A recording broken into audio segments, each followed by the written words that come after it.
दशांश शिकलो, आहे की नाही? आता आपल्याला 10 शिकायचे.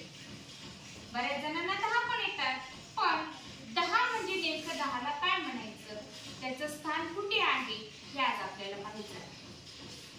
जेव्हा एकटे असतो तेव्हा आपण त्याला काय म्हणतो, एकक. आणि जेव्हा गट्टा होतो तेव्हा एक गट्टा 10च्या एक गट्ट्याला एक दशक म्हणते. 10च्या एक गट्ट्याला काय म्हणते, एक दशक. मग दशकांचं स्थान कुठं असतं ते आज आपल्याला पाहायचं आहे. आपण तुम्हाला इथे मी सांगितलं होतं की लॉलीपॉप, सुट्ट्या सुट्ट्या लॉलीपॉप केल्या होत्या, नंतर त्या एकत्र केल्या, त्याचा गट्टा केला आणि मग ते 10 झाले. मग त्याचं स्थान दशकामध्ये गेलं. मग दशकाचं स्थान डावीकडे असतं आणि एककाचं स्थान उजवीकडे असतं. एककाच्या ठिकाणी एक पण नाही राहिला, म्हणजेच काय राहिलं, शून्य राहिलं. समजलं? आता आपण प्रत्यक्ष साहित्याच्या माध्यमातून दशक संकल्पना समजून घेऊया. हे काय आहे रे? कशाची काडी रे?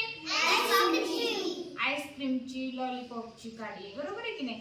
त्या बघा किती काड्या आहेत, मोजा. मी एक एक घेते, तुम्ही मोजायचं. 1 2 3 4 5 6 7 8 9 10. हे काय केलं रे मी, ह्या 10 काड्याचा गट्टा केला की नाही? अगोदर काय होते, सुट्ट्या सुट्ट्या होत्या 10 काड्या, बरोबर आहे की नाही? आता मी ह्याचा गट्टा केला, म्हणजे ह्या 10चा मी काय केला, गट्टा केला. 5 सुट्टे म्हणजे काय, एकक. आणि जेव्हा आपण गट्टा करतो तेव्हा ते दशकामध्ये जातात. 5 दशकाचा गट्टा बांधूया, त्याला डावीकडे ठेवूया. बघा, हा माझा उजवा हात आहे, हा डावा हात आहे, म्हणजे दशकाचं स्थान कुठे आहे, डावीकडे. आणि एककाचं स्थान कुठे आहे, उजवीकडे. पहा आता एक एक कुठे आईस्क्रीमच्या काड्या दिसतात का तुम्हाला, दिसतात का? नाही. म्हणजे काय राहिलं एककामध्ये, शून्य राहिलं. आणि दशकामध्ये 10 गेले, बरोबर आहे की नाही? आता बघा, ह्या सुट्ट्या सुट्ट्या गोट्या ठेवल्या तेव्हा ह्या किती झालेल्या आहेत, मोजा. 1 2 3 4 5 6 7 8 9 10. आता हे सुट्टे म्हणून आपण ह्याला विखुरलेले आहेत, म्हणून आपण सुट्टे ठेवले. पण जेव्हा आपण याचा गट्टा करतो तेव्हा त्याला एककात ठेवता येणार आहे का, नाही. त्याला कुठे ठेवायचं, दशकामध्ये ठेवायचं. कुठे ठेवायचं, दशकामध्ये.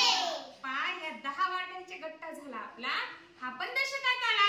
काही राहिले का इथं गोट्या, नाही. त्याचं पण स्थान दशकामध्ये गेलं, डावीकडे गेलं आणि एककामध्ये शून्य राहिला. पहा, जेव्हा आपण दशक संख्या लिहितो तेव्हा त्याचं स्थान डावीकडचं असतं आणि एकक संख्येचं स्थान उजवीकडचं असतं. समजलं तुम्हाला दशकाची संकल्पना? पहा, हे एक दशक 10 आहे आणि हे पण एक दशक 10 आहे.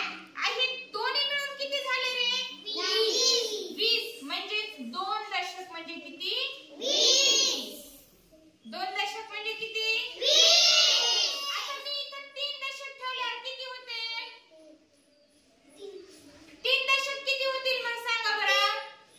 3 दशक किती होतील, 1 दशक 10 झाले, 2 दशक 20, शाबाश. 3 दशक 30, 4 दशक 40, 5 दशक 50, 6 दशक 60, 7 दशक 70, 8 दशक 80, 9 दशक 90. आणि 10 दशक झाल्यावर मात्र ते शतकाच्या घरात जातात. 10 दशक 100 होतात, मग ते शतकाच्या घरात जातात 100. या पद्धतीने आपल्याला दशक संकल्पना आता सगळ्यांना छान प्रकारे समजलेली आहे.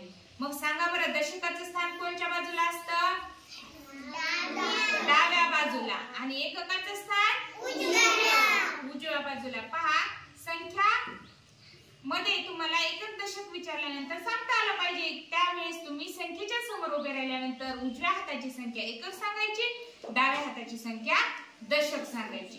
समजले दशक संकल्पना? धन्यवाद.